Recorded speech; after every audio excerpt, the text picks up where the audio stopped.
네, 시청자 여러분, 안녕하십니까? 태열입니다. 어떻게 코로나19 극복들 잘 하고 계신가요? 너무 마음속에 많이 움츠려들지 않으시기를 기원 드립니다. 뭐 전 세계적으로 이런저런 네, 좋은 소식과 좋지 않은 소식들이 계속 들려오고는 있습니다. 여러분께 오늘은 책을 좀 소개해 드리려고 이렇게 영상을 열었습니다. 제가 예전에 입버릇처럼 많은 말씀을 드렸었죠. 우리 민족들이 과거로부터 지금까지 구술로 전해 내려오거나 혹은 계속해서 어떤 번역 형태로 계속해서 이렇게 전해 내려오던 책들이 굉장히 많이 있는데, 실질적으로 이 강단에 계시는 분들은 이 학자들이 공부를 그다지 하지 않으시더라. 이유는 그들이 지금까지 배워왔던 역사와 실제로 좀 많이 다른 부분들이 있다 보니까 터부시하거나 혹은 옳지 않은 책으로 이렇게 치부하는 경우들을 굉장히 많이 보더라. 이런 얘기를 자주 드렸습니다.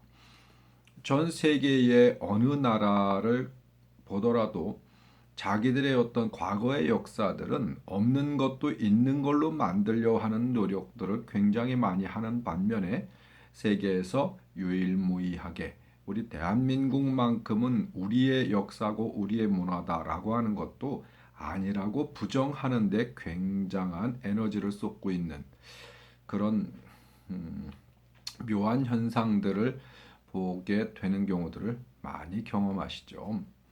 아주 오래전에 제가 뉴스에서 봤던 기억이 있어요. 러시아 쪽에서 어떤 아주 오래된 고고학적 어떤 뭐 발굴이 있었는데, 그걸 러시아 학자들이 자기들이 이렇게 분석을 해 보니까 이건 우리 한국과 관련이 있는 것 같더라 해가지고 한국의 어떤 유물, 이 유적과 함께 뭐 이렇게 자기들이 연구한 것을 이렇게 보냈다고 그래요.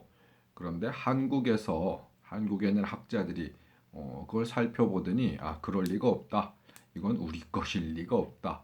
이렇게 오래되고 이렇게 어떤 문명화되어 있는 그러한 고고학적 발굴이 우리 것일 리가 없다라고 해서 돌려보냈다라는 뉴스를 접한 기억도 있습니다. 그 뉴스 본 게 90년대 초중반이었던 것 같아요. 근 30년 가까이 되었던 기억이 있어요. 실제로 오늘 제가 여러분께 이렇게 좀 소개해 드리려고 했던 하는 책들은 어떤 역사적 배경이 만년, 7천년 뭐 이런 이야기들이 참 빈번하게 나오는 책들을 소개하려 합니다. 벌써부터 걱정이 살짝 되기는 해요. 너무 멀고 너무 거대하고 너무 방대하고 또 너무 대단하다 보니까 혹시 저한테도 좀 좋지 않은 이상한 안티가 더 많이 생기지 않을까라는 걱정이 좀 살짝 되기는 합니다만, 그 얘기에 앞서서 여러분께 가볍게 몇 말씀 드리죠. 실제로 한 30년 내외 정도 된 것 같습니다. 그전에는 그렇게 대단한 많은 발굴들이 있지 않았어요. 아마 과학적 기술의 발달 혹은 그 여타한 주변적 환경들 이런 것, 뭐 국가적으로 우리나라를 포함해서 전 세계적으로 많은 것들을 감추고 이렇게 그 숨길 수 없는 일들이 발생하다 보니까 점점 더 많이 이렇게 나오는 것 같습니다. 아주 가깝게는요, 터키에서도 한 1만 2천 년, 1만 3천 년 전 굉장한 고고학 발굴들이 있었죠. 실제로 거기에 보면은 어떤 재단의 터, 생활 양식 문화들, 그리고 그 이렇게 토기로 만들어져 있는 어떤 신상들, 굉장히 많은 것들이 출토가 됐고요. 터키뿐만 아니라 전 세계적으로 한 2, 30년 사이에 굉장히 많은 어떤 고고학적 발굴들이 있었습니다. 실제로 증빙할 만한 것들이라고 하죠. 여러분들이 서점에 가서 이런저런 좀 책들을 살펴보신다고 하면 모두 사진과 함께 확인하실 수 있는 것들이고요. 인터넷에도 굉장히 많이 나오고 있어요. 요즘은 예전에 말씀드린 것처럼 멀티미디어가 발달함으로 해서 이제 숨기는 것들이 참 어려운 환경들이 됐습니다. 물론 아주 안 숨겨지지는 않죠. 이 음, 여러분들이 이 중국이라는 나라와 국경에 접해져 있거나 그 나라 안에 복속되어 있거나 그 중국이라는 나라의 영향력을 강하게 갖고 있는 어떤 그런 나라에서는 정보가 아직도 많이 차단되고 있지요. 언젠가 여러분들이 기회가 되신다면은 인터넷상에서 유튜브도 좋고요. 뭔가 이 웹서핑을 하시면서 카일라스산, 수미산 혹은 뭐랄까 마고성 혹은 또 뭐가 있을까요? 배율, 무릉도원이라고 하죠. 뭐 이런 것들에 대해서 정보를 한번 좀 확인해 보셔도 상당히 재미있는 매우 많은 지식들을 새롭게 얻으실 수 있을 거라 생각이 듭니다. 이 카일라스 산만 해도요, 우리가 그러니까 그들의 언어로서 카일라스 산인데요. 이걸 수미산이라 표현하시는 분들도 있고요. 이 꼭대기가 항상 만년설이 있기 때문에 이 백두라고 표현하는 경우들도 있다고 합니다. 우리 이 북한에 있는 백두산의 표현과 유사하죠. 흰 백자에 뭐 머리 두자를 썼나요? 그래서 백두인지 모르겠습니다만 그렇게 표현하는 경우들을 상당히 많이 본다고 합니다. 이 수미산이라고 하는 것도 우리가 수미산이라 표현하지만요, 어떤 그들의 언어와 우리가 표현하는 대부분의 언어들은 중국을 거쳐서 이상하게 오역되거나 혹은 이 발음 혹은 글이 변화되어서 우리한테 이렇게 전달되는 경우들을 많이 보죠. 말이 나온 김에 여러분 이 카일라스산은 한 번쯤 누군가가 꼭 도전해 봤으면 좋겠다라는 생각이 사실 들어요. 거기에 가면 베율이라고 하는 곳을 찾는 예전에 탐험가들이 상당히 많이 있었다고 해요. 베율 그러면 좀 낯선 언어이긴 하죠. 이 베율을 어떤 형태로 표현할 수 있느냐면은 어떤 분이 이렇게 말씀을 하셨어요. 근데 공감 갑니다. 이 신선들이 사는 곳 혹은 뭐 이런 형태의 표현, 무릉도원이라는 말도 하죠. 이 지구상에 도저히 이 환경적으로 있을 수 없는 곳에 묘한 환경을 가지고 있는 그러한 어떤 지역이 있다고 하는 전설들이 굉장히 많이 횡행합니다. 외국의 누군지는 이제 이름을 잊어버렸는데요. 이 배율을 찾고자 카일라이스 산 주변을 탐험했던 사람들이 굉장히 많습니다. 숫자적으로도 어떻게 손으로 셀 수 없을 만큼의 많은 분들이 탐험이 있었다고 해요. 실제로 이 배율을 찾았다라고 하는 사람들도 있었고요. 그들이 공통적으로 이야기하는 공통적으로 어떤 이 지정하는 이러한 장소들이 있었어요.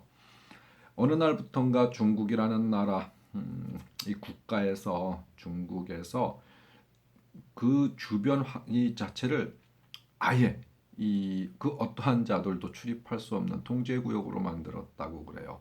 물론 저는 가본 적이 없고 다른 분들한테 들은 이야기이기 때문에 확인은 여러분들이 한 번쯤 해보셔야 될 것 같습니다. 그곳에 가면은요 상당히 다른 이상한 현상들이 일어난다고 하는데 그건 뭐 꽤 많은 분들이 증명이라고 말할 수 있겠죠.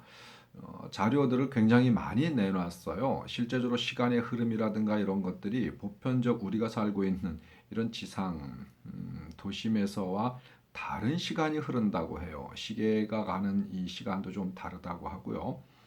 눈에 띄게 확인할 수 있는 건 며칠만 그곳에 그쪽 가까이에서 머물다가 내려오면은 손톱, 발톱, 머리카락 자란 것이 그냥 밑에서 있었던 그쪽 근처에 있지 않았던 사람들과 아주 확연하게 차이가 난다고 해요. 많이 길러진다고 하죠. 그 시간을 그만큼 빨리 소요했다는 말일 수도 있을 것 같습니다. 저는 이 무속인으로서 무당으로서 혹여나 조금 더 누군가가 이 무속인의 기능적 공부 말고요. 역사적 배경 내지는 그 이외에 정말 학자로서 학술적 공부를 하시는 분들이 있다고 하면 이 카일라스 산 꼭 좀 한번 능력 있으시고 돈도 좀 있으신 분이라면 좀 연구해 주셨으면 하는 바람 있습니다. 아마 지구상에서 가장 신비한 곳이라고 하면 그쪽을 전 단연 꼽을 수 있을 것 같아요. 티베트 쪽에 있습니다. 티벳이 중국이라는 나라가 티벳이라는 나라를 꼭 쥐고서 놓지 않는 이유 중에 하나가 그러한 어떤 우리 민족의 시원일 수도 있고요. 영적인 영성의 아마 그 이 시원 이 출발지일 수도 있는 그런 신비스러운 그런 곳이 굉장히 많다고 합니다. 그래서 티벳을 놓지 못하고 있지 않나라는 생각도 해봅니다. 과거에 이 티벳의 승려들, 밀교 승려들 뭐 이런 사람들을 누구였죠? 히틀러. 독일에서도 상당히 관심을 많이 갖고 지금도 연구가 진행이 되고 있다고 그래요. 또 히틀러의 어떤 연구실, 또 연구소, 히틀러가 모종의 이런저런 실험을 했던 곳들을 공개된 곳이 꽤 있거든요. 그런 자료들을 조금만 살펴봐도 알 수 있는데 그쪽에는 밀교 승려들의 흔적들이 굉장히 많이 발견이 된다고 그래요. 그들을 데려다가 모종의 실험과 뭐 이런저런 것들을 함께 했었던 자료들이 대단히 많이 발견된다고 합니다. 왜 히틀러가 이 티벳에 관심을 많이 가지고 있었고 또 그곳에 있던 승려들에게 그렇게 많이 심각할 정도의 관심을 가졌는가? 누군가 한 번쯤 더 고민해 볼 필요가 있겠죠.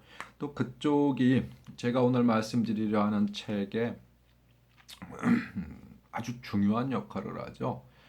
여러분 마고라는 이야기는 참 많이 들어봤습니다.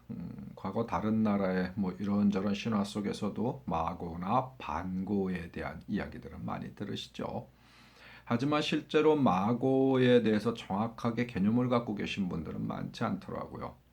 특히 무속신앙을 하시는 분들 중에서도요, 마고라는 존재 자체를 모르시는 분들이 아마 100에 99명은 되지 않을까라는 생각을 할 정도입니다.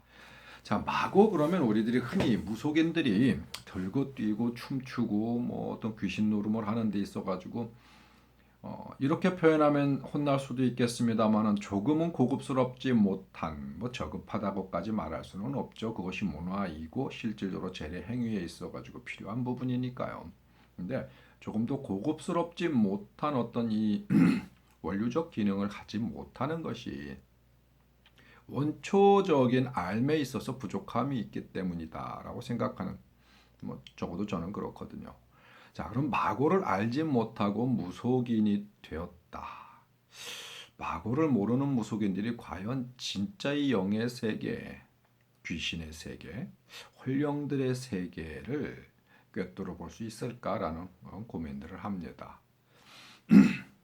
제가 언젠가 다른 영상에서 왜 무속인들은 열이면 아홉이 신과의 계시, 신과의 소통들을 실질적으로 눈앞에서 혹은 무언가 이렇게 직접적 교류가 아닌 대부분 꿈 내지는 몽환적인 어떤 그런 상황 속에서 이렇게 일방적 인지하는 경우들이 많거든요.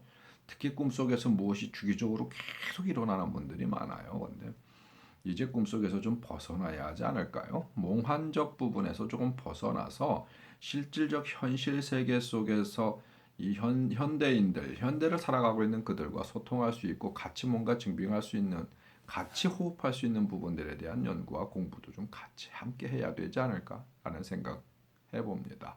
자, 첫 번째 순서로 마고 한번 좀 고민 부탁드립니다. 자, 이 마고 이야기는 부도지라는 책을 빼놓고 이야기할 수는 없습니다. 부도지라고 하는 건 이 신라 시대 때 박재상이라는 분이 썼다라고 하는 이 책인데요. 불행하게도 원문은 현재 남아있지 않고요. 많은 세월을 흐르는 과정 속에서 여러 사람들이 이 조선 시대까지만 해도 이 부도지 실제로 그 책에 대한 내용들은 뭐라 그러죠? 왕궁에서 왕궁에서 궁 안에서도 실제로 많이들 활용하고 보고 서로 논의하고 했었던 책인 거라고 생각은 들어요. 조선실록뿐만 아니라 이 태조 왕건도 부도지 이 부도에 대한 이야기 신하들과 나눴다라는 어떤 그런 기록들이 상당히 많이 있거든요. 그러니까 아주 허무맹랑한 책은 아닐 거라 생각이 듭니다. 그리고 제가 부도지라는 책을 좀 몇 번씩 읽어보면서요. 이건 위서 내지는 누군가가 현대에 와서 꾸며낸 책이다라고 보기에는 너무 많은 내용들이 담겨져 있고요. 그 내용들이 실질적으로 어떤 이 무속인의 철학적 사상과 어떤 이 우주 세계관과 기타 등등한 부분들이 있어서 너무 정교하고 너무 방대하고요. 너무 엄청난 내용들이 담겨져 있습니다.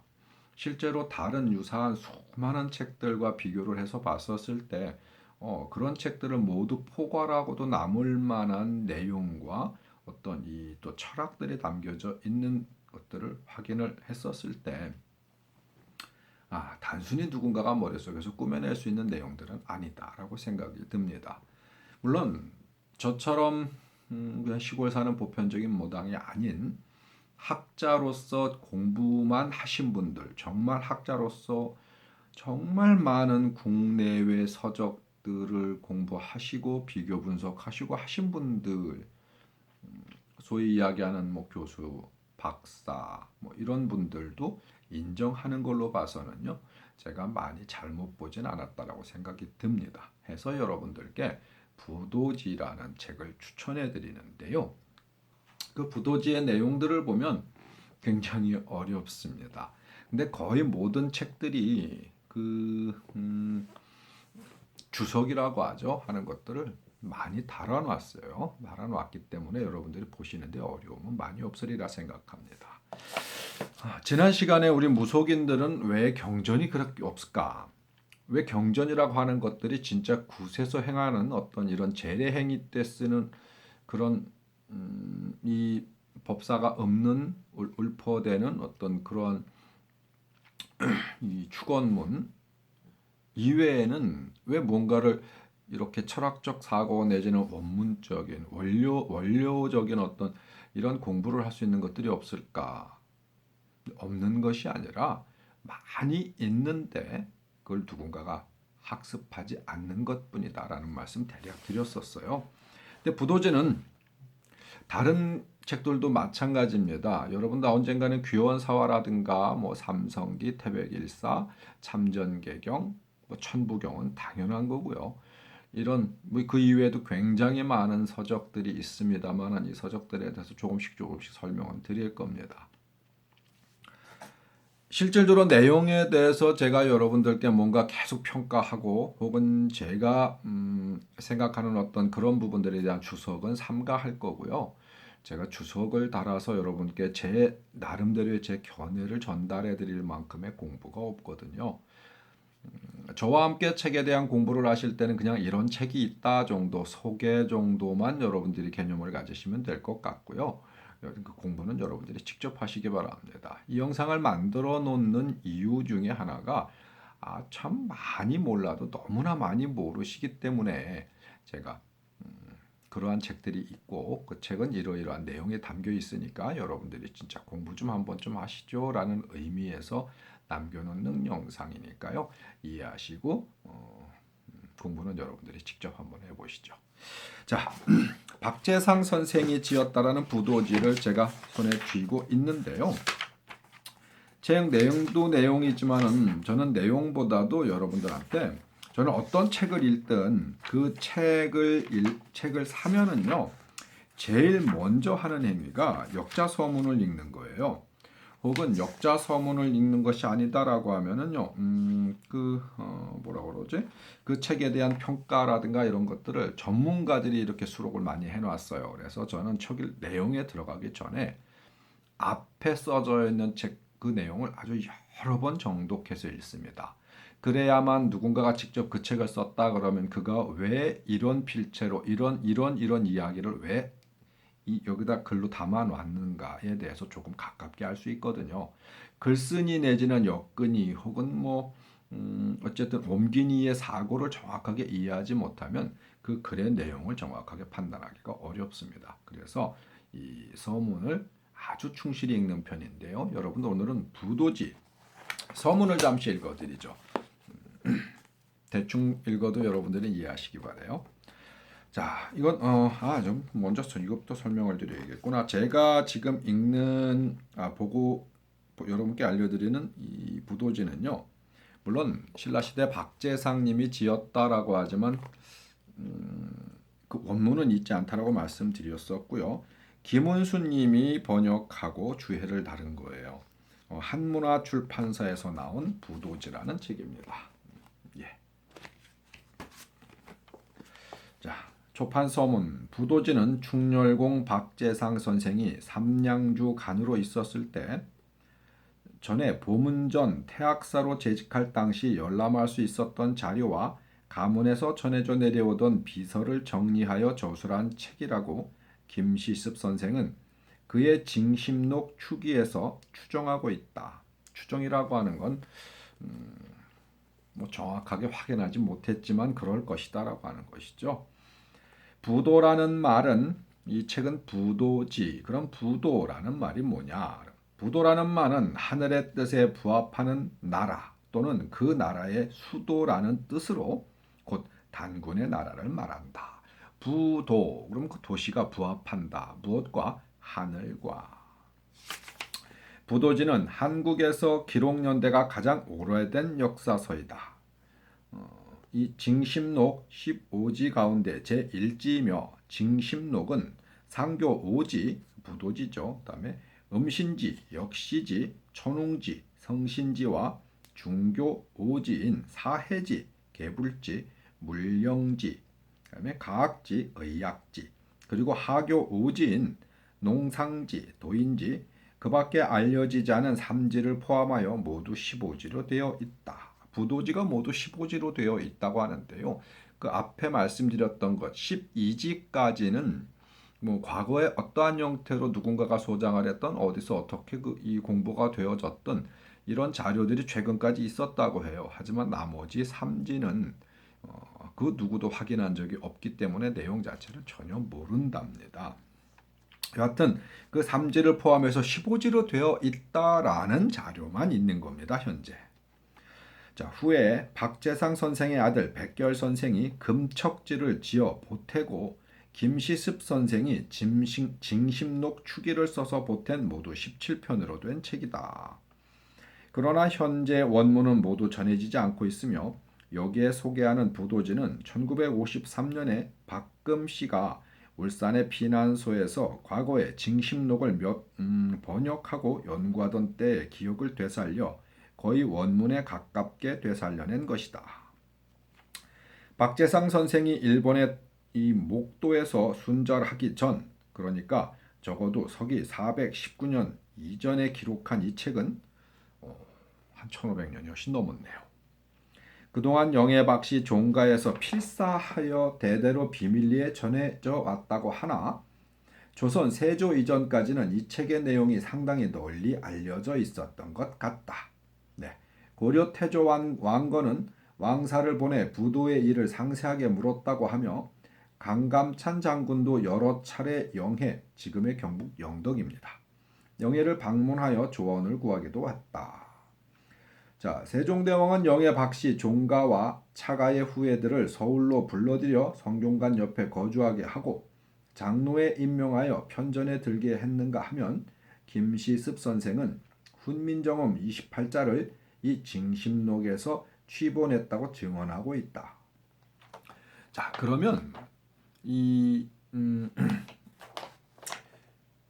훈민정음 28자를 징심록에서 취본했다라고 글을 남겼다고 하는 건데요. 그럼 징심록이라고 하는 걸 최소한 그때까지 조선시대까지는 이 학자들 내지는 왕, 기타 등등 그 징심록을 가깝게 볼 수 있는 사람들은 봤다는 얘기가 되겠죠. 신라와 고려, 조선 초기의 왕들은 영해박씨에 대해 은근한 대우를 아끼지 않았다. 그러나 부도지는 영해박씨의 몰락과 함께 순환을 겪지 않을 수 없었다. 세조의 왕이 찬탈해 반기를 들고 김시습, 조상치 선생과 함께 금화, 초막동으로 잠적하여 구은사, 구연 중 무려 7년을 배출해낸 영해박씨 문중은 당시 세조의 눈에는 그야말로 눈의 가시보다 더 껄끄러운 존재들이었는데 끝내는 체포령이 내려졌다. 이 때문에 영해박씨 대소가는 더욱 깊은 산속으로 숨어버렸으며 심지어는 선대의 비를 땅속에 묻어 흔적마저 없애가면서 연명하지 않을 수 없게 되었다. 자, 선대의 비를 땅속에 묻었다 그러면은요. 진짜 조상부터 현재 살고 있는 모든 사람들의 흔적을 철저하게 지웠다는 얘기잖아요. 오, 그때도 어떤 이 정권, 네, 이 정권의 역습은 엄청나게 무서웠던 모양이에요. 자, 박금 씨에 따르면 이 무렵 부도지는 김시습의 손에 의해 금강산의 운화 효손공 댁에서 포신 개선공의 집으로 옮겨지고 다시 개선공의 아들 훈 씨가 함경도 문천으로 가지고 들어가 울림산 운림이에요. 운림산 속으로 숨어버렸다고 한다. 그 후 몇백 년간 삼신괴 밑바닥에 감춰두고 출납을 엄금하여 박금씨 대까지 전해졌다고 한다. 박금씨는 부도지를 해방 후 월남 때 문천의 금호회에 있는 금호 종합이학원에 남겨두고 내려왔다. 그때까지는 박재상 선생의 부도지가 있었다는 얘기죠. 물론 필사본이지만요. 그 일로 한을 품은 박금씨가 자신의 손으로 부도지를 되살려냈으나 이 부도지는 징심록 15지 중 단 1지에 불과하다. 예, 박금씨가 직접, 그러니까 그 박재산 선생의 후손이죠. 박금씨가 직접 다시 되살려낸 건 그동안 계속 부도지를 뭐 자기네 가보로 갖고 있었으니까 오죽 많이 보고 공부했겠어요. 하지만 직접 되살려낸 건 1지밖에 없었다고 하는 거예요. 징심록의 유실은 비단 박금씨 개인이나 영애박씨 문중에만 한을 남긴 것이 아니라 우리 한민족 전체에 헤아릴 수 없을 만큼 커다란 손실과 한을 남겼다고 아니할 수 없다. 징심록은 거기에 실린 15지의 이름만 보아도 우선 체계부터가 다른 역사서와 성격이 다른 정치와 문화 전반에 걸친 괄목할 만한 사서임을 쉽게 알 수 있다. 그 책을 되찾을 방법은 없는가? 혹 박금씨가 남겨놓았다는 음신지, 역신지, 천웅지, 성신지의 남은 일부만이라도 되찾을 수는 없을까? 부도지의 여러 역사적 증언과 역법, 허실의 기와수토설, 한국 문화의 원형을 여실히 보여주는 주옥같은 기록들이다. 부도지에 따르면 파미르 구원이 마고성에서 출발한 우리 민족은 궁이, 황궁, 유인, 환인, 환웅, 단군에 이르는 동안 천산, 적석산, 태백산과 청구를 거쳐 만주로 들어왔으며 그 사이 지구상의 동서남북의 사방으로 퍼져나가 천도정치의 한국 문화를 전 세계에 심어놓았다. 천부의 한국 문화는 오늘날까지도 메소포타미아, 인도, 이집트, 그리스, 프랑스, 영국, 동남아시아, 태평양, 아메리카 대륙의 역법, 거성문화, 세석기, 빗살무늬, 토기, 신화, 전설, 종교, 철학, 천문학, 음악, 수학에 그 잔영을 남겨놓고 있다.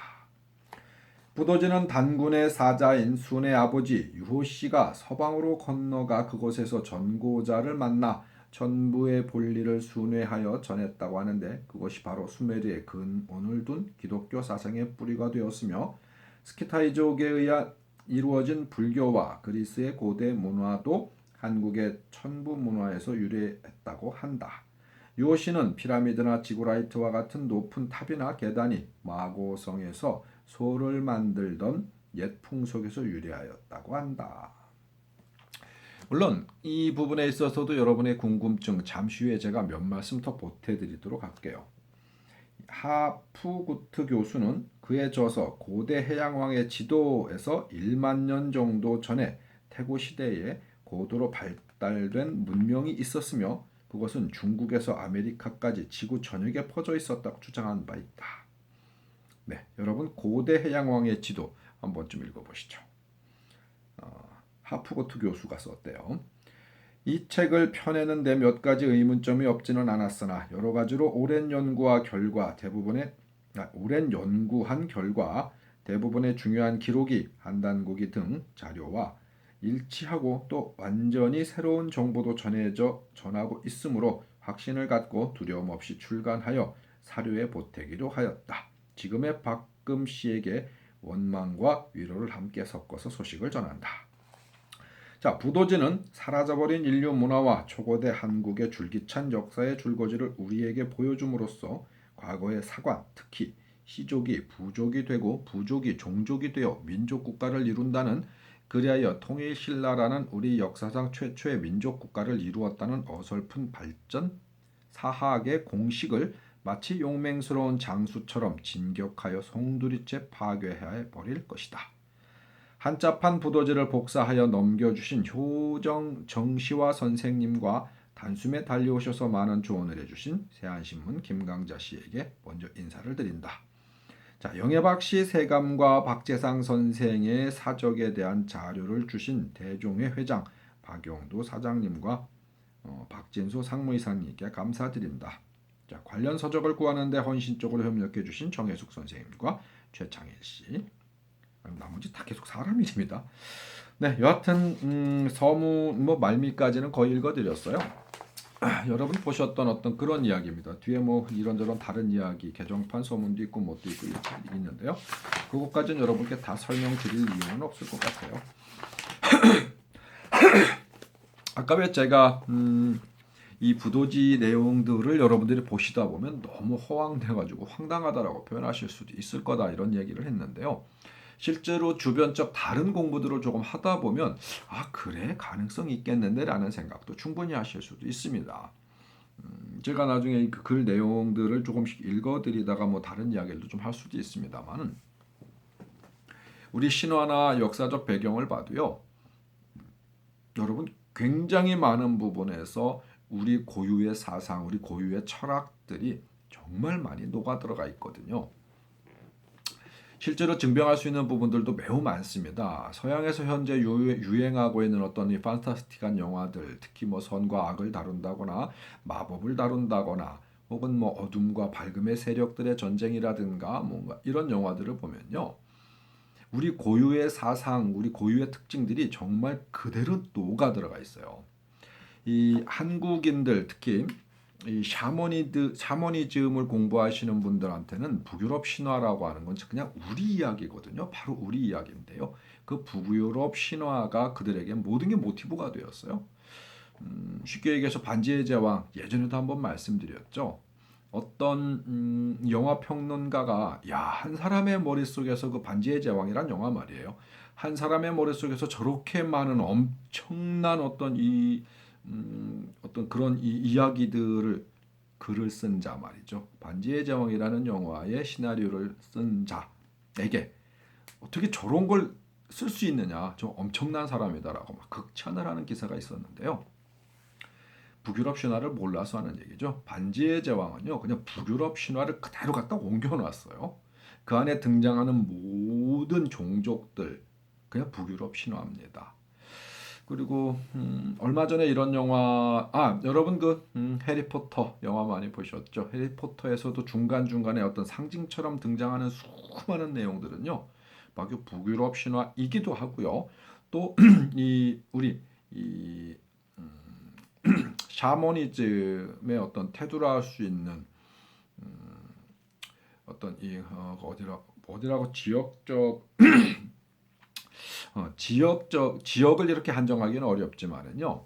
일단 여러분들이 예를 들어서 영화를 봤는데 거기에 어떤 이 사슴이 등장하는데 매우 영물스러운 사슴이 등장을 한다거나 아주 흰색 술록이라 흰색 사슴이 등장을 할 때도 그건 우리 철저하게 우리 동양의 샤머니즘 사고 속에서 등장하는 겁니다.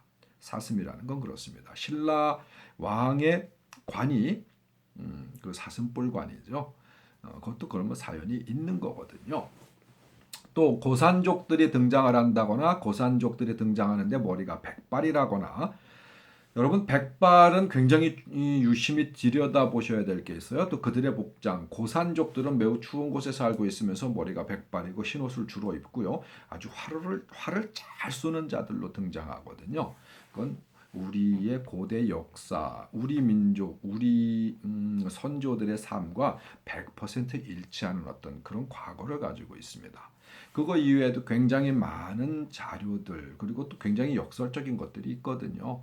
동양에서 예전에도 말씀드렸죠. 동양에서는 보름달이 뜨면은 신성하다고 생각해서 하늘에 대고 제를 지내고 기원을 하고 우리 엄마들, 어머니들, 할머니들은 장독에다 이렇게 물 떠놓고 보름달을 보면서 빌었는데요. 서양 사고방식에서는 보름달은 굉장히 불길한 거예요. 우리 동양에서 길한 건 서양에서는 불길한 걸로 모두 그렇게 뒤바꿔서 묘사했거든요. 그래서 막 보름달이 뜨면은 이게 막 붉은색 달이 싹 바뀌면서 뭐 교회 철탑이 나오면서 막 음산한 뭐 늑대 울음소리 나오고 막 이러면서 드라큘라도 나오고 귀신도 나오고 그래요. 서양에서는 말이죠. 그리고 서양에서는 왜 늑대 인간이라든가 이런 존재들을 만들어냈느냐면요. 동양의 푸른 늑대 전설 뭐 이런 굉장히 많죠. 동양의 이 스키타이족 뭐 또 이 동양의 그러니까 이 기마 전사들 그들은 상징하는 게 푸른 늑대였어요. 그러니까 늑대라고 하는 어떤 짐승 자체를 신격화하기도 했고요. 이 늑대를 상징화했었거든요. 그래서 늑대는 서양인들이 봤었을 땐 굉장히 두려운 존재입니다. 그들이 늑대 깃발을 하고 딱 달리는 걸 멀리서 이렇게 뭔지라도 보면은요, 이들은 혼비백산하고 도망가기가 바빴거든요. 푸른 늑대는 그들에겐 그냥 공포 그 자체였어요. 그러다 보니까 서양에서는 늑대를 아주 좋지 않은 동물로 이렇게 만들고 뭐 괴기스럽게 만들고 이런 것들이 무지하게 많습니다. 오늘부터 아마 여러분들 서양 영화를 보시면서 어떤 그런 판타스틱한 영화라든가 뭐 그런 걸 좀 보시면은요 동양 사상이 어마어마하게 들어가 있다라는 걸 한눈에 파악하실 수도 있습니다. 어저께인가요? TV에서 그 해리포터 영화 이렇게 아주 옛날 건데 그 이렇게 다시 봤어요. 엠마 왓슨 이쁘잖아요. 지금은 뭐 30대가 된 아줌마가 됐지만 말이에요.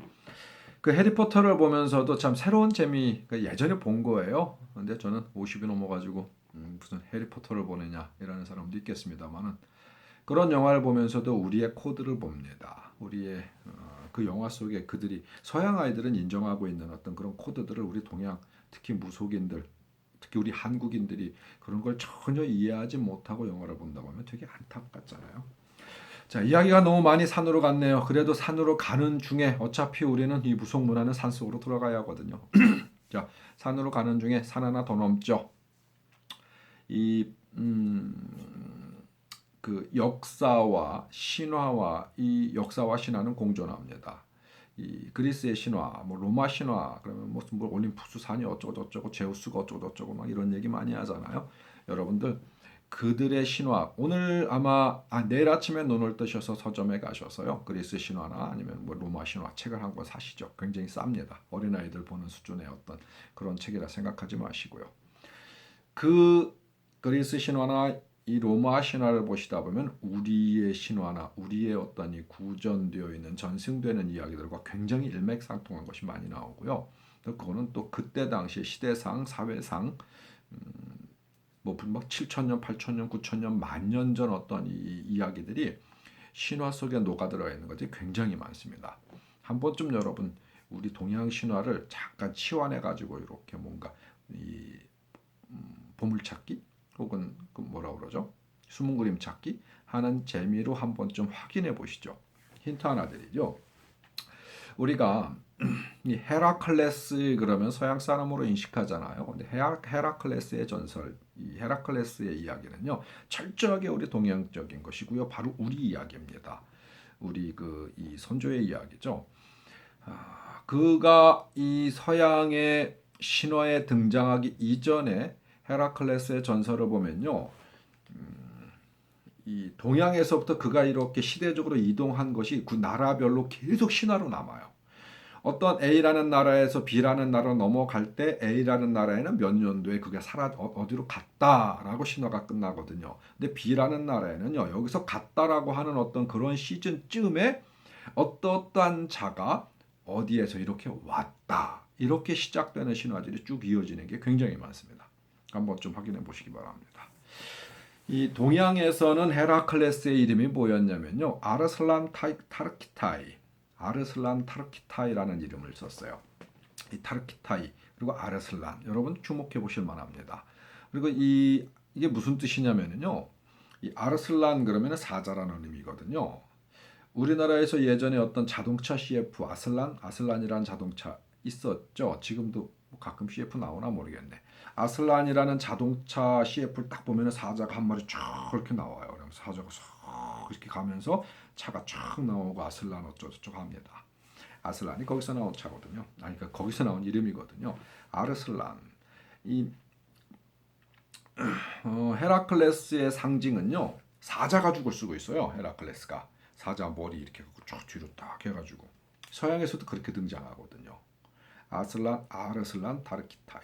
그의 행적 자체를 조사하다 보면 그가 이렇게 유럽까지 건너가는 어떤 그런 과거의 배경들이 있습니다. 그리고 어느 지에 가서 어느 동굴에 가서 어떤 사람과 어떠한 이런 이야기들이 있고요. 하여튼 이 신화 속에는 그 시대적 역사와 배경들이 굉장히 많이 녹아 있습니다. 한 번쯤 여러분들이 보물찾기 해보실 그랬으면 좋겠네요. 자, 본론적인 이야기 하기야 저는 뭐 어떠한 이야기라도 본론이 별로 없어요. 본론은 여러분들이 찾으셔야 될 것 같습니다. 그냥 궁금증만 계속 여러분께 만들어 드리네요. 자, 부도지 제 1장만 여러분들에게 잠깐 소개해 드리고요. 나머지는 스스로 공부하시라고요. 숙제로 남겨두겠습니다. 자, 부도지 1장. 마고성은 지상에서 가장 높은 성이다. 천부를 받들어 천계를 계승하였다. 성 중의 사방에 4명의 천인이 있어 관을 쌓아놓고 음을 만드니 첫째는 황궁시요, 둘째는 백소시요, 셋째는 청궁시요, 넷째는 흑소시였다. 두 궁시의 어머니는 궁이시요, 두 소시의 어머니는 소이시였다. 궁이와 소이는 모두 마고의 딸이었다. 마고는 짐새에 태어나 희노에 감정이 없으므로 선천을 남자로 후천을 여자로 하여 배우자 없이 궁이와 소이를 낳았다. 궁이와 소이 역시 선천과 후천의 정을 받아 결혼하지 아니하고 두 천인과 두 천녀를 낳았다. 합하여 4천인과 4천녀였다. 2장까지만 읽죠. 자, 2장입니다. 선천시대의 마고대성은 실달성 위에 허달성과 나란히 있었다. 자, 실달성이라는 말이 나왔습니다. 그리고 허달성이라는 말도 나왔죠. 처음에는 햇볕만이 따뜻하게 내려 쪼일 뿐 눈에 보이는 물체라고는 없었다. 오직 팔려의 음만이 하늘에서 들려오니 실달성과 허달성 모두 이 음에서 나왔으며 마고대성과 마고 또한 이 음에서 나왔다. 이것이 짐새이다. 짐새 이전에 율려가 몇 번 부활하여 별들이 출현하였다. 짐새가 몇 번 종말을 맞이할 때 마고가 궁이와 소이를 낳아 두 딸에게 5음 7조의 음절을 맡아보게 하였다. 성에서 지우가 처음으로 나오니 궁이와 소이가 또 4천인과 4천녀를 낳아 지우를 먹여 그들을 기르고 4천녀에게는 바로 4천인에게 음을 맡아보게 하였다. 자, 굉장히 뭐 많이 두껍지는 않습니다만 이 정도 되는 책인데요. 이 책에 이제 2장 여러분과 함께 읽었습니다. 무슨 내용인지 도저히 이해가 가지 않으시죠? 사실 한두 번 읽어보고 이해가 간다고 하면은요, 천재 중에 천재고요. 아마 이 마음 공부를 수천 년 하신 영성을 가지고 계신 분들은 이해가 가실 겁니다. 하지만 여러분 조금만 돌려 생각해 보시죠. 율려가 음이 이 세상을 만들었다. 자, 성경에도 보면은요, 이 세상은 빛과 소리로 만들어져 있다라는 이야기와 일맥상통한 이야기 아닐까요? 빛과 소리가 이 세상을 만들었다. 여러분 좀 한번 좀 고민해 보시면 어떤 답이 좀 있을 겁니다. 그리고 이 마고성에는 지유가 흘렀다. 지유를 먹고 모두가 살았다. 자, 이 성경에서 모세가 이 꿀과 젖이 흐르는 땅을 찾아서 이렇게 가죠. 자, 꿀과 이 우유가 흐르는 땅에서 그게 흐른대요. 그럼 지유와 같은 이야기가 되지 않을까요? 자, 실달성과 허달성이라는 성의 이름이 나왔고요. 마고대성이라는 이야기가 나왔고, 이 선천시대예라는 말도 나왔습니다. 자, 여긴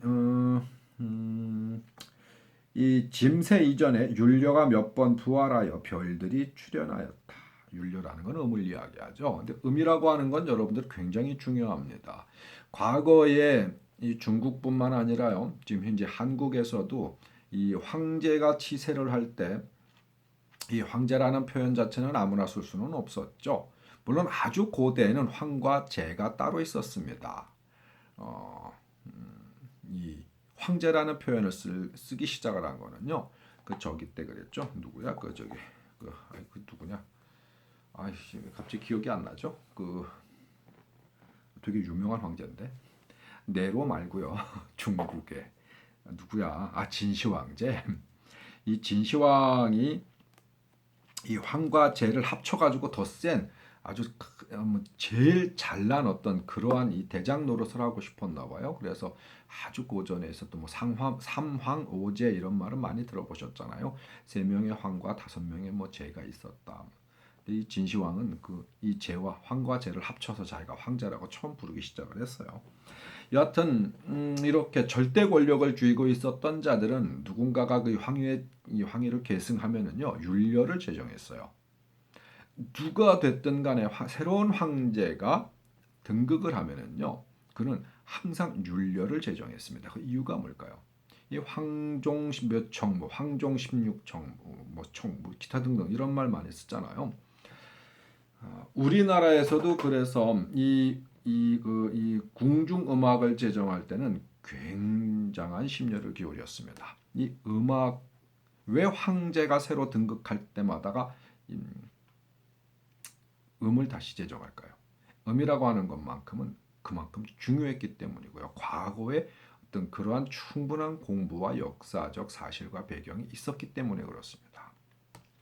여러분 지금도 음이라고 하는 것, 음악이라고 하는 것 자체를 그냥 즐기기 위해서 나의 어떤 스트레스를 풀기 위해서 혹은 그냥 뭐 어쨌든 좋아하니까 여러분들이 음악이라는 걸 즐기시잖아요. 근데 음악은요.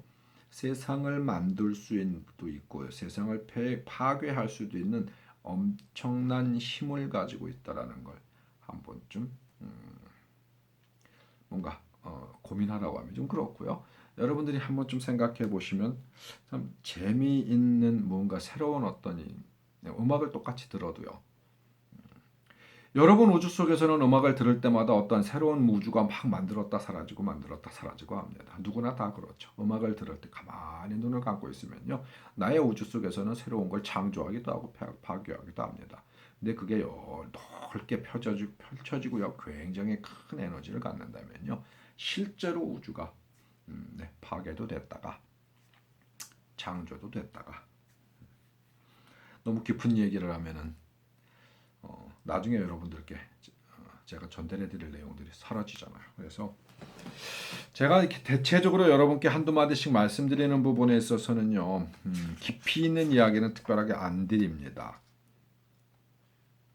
유튜브에서 할 수 없는 얘기들이 거의 절대 다수거든요. 또 좀 말씀을 덜 드려야 조금 신비스럽지 않겠어요? 또한 너무 날로 먹으려 하시는 분들이 있잖아요.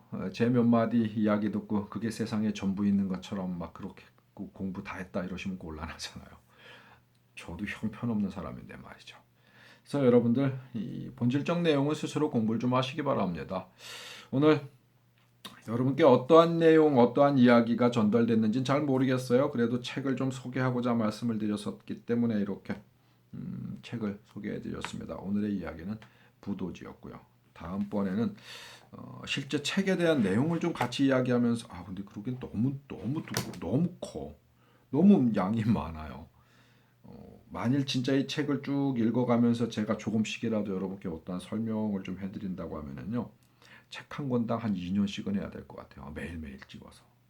불가능하잖아요. 여러분 좀 아쉬워도 참으시고요. 스스로 공부 좀 하시기 바랍니다. 부도지였습니다. 태열법사였고요. 자, 행복하고 즐거운 시간. 그럼 좀 그렇겠구나. 시간도 꽤 많이 늦었죠. 12시 넘은 것 같다. 그냥 편안한 밤 되십시오. 그리고 내일도 코로나 극복하시고 희망차게 하루 보내시기 바랍니다. 고맙습니다.